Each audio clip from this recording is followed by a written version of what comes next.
बात करें अगली खबर की तो बिहार के डिप्टी सीएम सम्राट चौधरी के भ्रष्टाचारियों को ठोकने वाले बयान पर विकासशील इंसान पार्टी प्रमुख मुकेश सहनी ने कहा कि करना चाहिए, उनको करना चाहिए। उन्होंने कहा कि सम्राट चौधरी को पहले अपने गिरेबान में झांकना चाहिए। उन्होंने कहा कि सम्राट चौधरी जो बोल रहे हैं उनको करना चाहिए। चंदा दो और धंधा लो, भ्रष्टाचार ही है ना, ठोक देना चाहिए। जो चंदा नहीं देगा उसको ईडी सीबीआई को नोटिस भेजिएगा।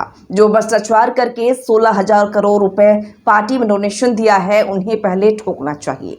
तो चलिए सुनते हैं क्या कुछ कहा है वीआईपी प्रमुख मुकेश सहनी ने। देखिए, इसके बारे में ज़्यादा मुझे जानकारी नहीं है, बाद में आके जानकारी देंगे। इस पर ज़्यादा आप ही से जानकारी प्राप्त हो रहा है, उसके ऊपर जानकारी देंगे। सम्राट चौधरी बोल रहे हैं कि जो भ्रष्टाचार करेगा उसको ठोक कर डालेंगे जेल में। करना चाहिए, उनको करना चाहिए। सम्राट चौधरी जी जो बोल रहे हैं वो सही बोल रहे हैं, ठोक के करना चाहिए। चंदा दो और धंधा लो, भ्रष्टाचार है ना, ठोक के करना चाहिए। जो उनको ठोकना चाहिए वो ठोकना चाहिए। चंदा दो धंधा लो, और जो चंदा नहीं दोगे उनको ईडी सीबीआई का नोटिस भेजे हैं। 16,000 करोड़ रुपया जो भ्रष्टाचार करके अपनी पार्टी में डोनेशन लिए हैं उसको ठोक के करना चाहिए। सही कह रहे हैं, जो भ्रष्टाचार करें उनको ठोकना चाहिए।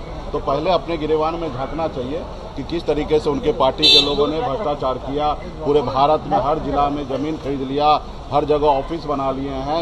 ये पार्टी कम और कॉर्पोरेट ऑफिस कॉर्पोरेट चला रहे हैं। तो भ्रष्टाचार में तो खुद कर रहे हैं, और कितना बड़ा कर रहे हैं वो तो देख ही रहा है कि आप देख रहे हैं कि देश में कितना जगह रैली कर रहे हैं। मोदी जी एक रैली में 20-20 करोड़ रुपया खर्चा कर रहे हैं। कहाँ से आ रहा है भाई? चुनाव आयोग के तरफ से 70-80 लाख रुपया है खर्च करने का, और अब एक चुनाव आप लड़वा रहे हैं, 20-20, 30-30 करोड़ रुपया खर्चा कर रहे हैं। अडानी अंबानी से टेम्पो भर के पैसा ले रहे हैं। भ्रष्टाचार इतना करे, ठोकना चाहिए, लोगों को सही करना चाहिए। गिरिराज सिंह ने कहा पर कोई कार्रवाई नहीं की है। हाँ, मदरसा जो है वो आतंक का अड्डा बन गया। देखिए, इन लोगों के पास वही है ना कि कुछ बोलने के लिए नहीं है, कुछ करने के लिए नहीं है। घटना हुआ, भारत सरकार है उनके पास है, राज्य में भी उनके गठबंधन की सरकार है, जांच करे, जो गुनहगार है उनको सजा दे। अब रहा कि ऐसी चीज़ को टिप्पणी करना, चाहे वो स्कूल हो, मदरसा हो, गुरुकुल हो, अब ये सब चीज़ है। बच्चे, किसी व्यक्ति को जीवन स्तर को सही करने के लिए जगह है, वहाँ पे पढ़ लिख कर लोग आगे बढ़ते हैं। तो ये लोग नहीं चाहता है कि किसी गरीब का बच्चा पढ़ लिख कर आगे बढ़े। ये लोग को सामंती सोच है, ये नहीं चाहता है कि गरीब का बच्चा पढ़ लिख कर बड़ा आदमी बने। इसलिए ये लोग चाहेंगे इसका बस चले तो स्कूल भी बंद करवाएंगे, मदरसा भी बंद कराएंगे, गुरुकुल भी बंद कराएंगे। इनका नहीं है, इसके डायरी में है कि ओबीसी, एससी, एसटी के बच्चे पढ़ लिख कर कलेक्टर बने, बड़े ओहदे पे जाए। ये लोग सोच नहीं, इनका यही है कि तुम शूद्र हो, तुम शूद्र वाला ही काम करोगे, साफ सफाई करोगे, दुनियादारी करोगे, लेकिन तुम बड़ा काम कुछ नहीं करोगे। इनको खुद ऊपर बैठे हैं, इनको अपना दुनिया को, लोगों को बेवकूफ़ बनाना है। तो ये सारे चीज़ें हैं, उनको अपने गिरेबान में झांकना चाहिए। चौधरी और हरी सैनी कह रहे हैं कि देखिए, हरी सैनी के बारे में क्या बात करना, लीडर के बारे में बात कीजिए, लोडर के बारे में मत बात कीजिए। वो लोग लोडर है, जो उनके ऊपर वाला आका कहेंगे वही बोलेंगे।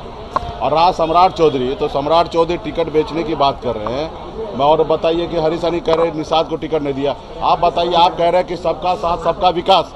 आपके पास 17 को सीट था, 17 सीट में सिर्फ 7 सीट ओबीसी, एससी, एसटी को आपने दिया, 10 सीट आपने सामान्य वर्ग को दिया। जहां पे 10% उनकी आबादी है उनको 10 को सीट आपने दे दिया। ये बताइए। और हमने अगर कुशवाहा को टिकट दिया तो गुनाह किया? आपके पास 17 सीट था, आपने एक भी कुशवाहा को टिकट नहीं दिया। रहा सम्राट चौधरी, तो सम्राट चौधरी की इधर बुक पे अभी से मेंटेन हो रहा है। 10 लाख रुपया दीजिए और अगला विधानसभा का टिकट के लिए आपके हम सिफारिश करेंगे। तो ये आज उनके इधर चल रहा है, और उनके इधर भाजपा के इधर एक जगह नहीं चल रहा है। कई ऐसे ग्रुप है जहाँ पे अगर टिकट के लिए सिफारिश करवाना है दिल्ली में, तो उसके लिए 10 लाख रुपया दीजिए और सिफारिश होगा। तो पूरे बिहार से वसूली कर रहे हैं सम्राट चौधरी जी पैसा।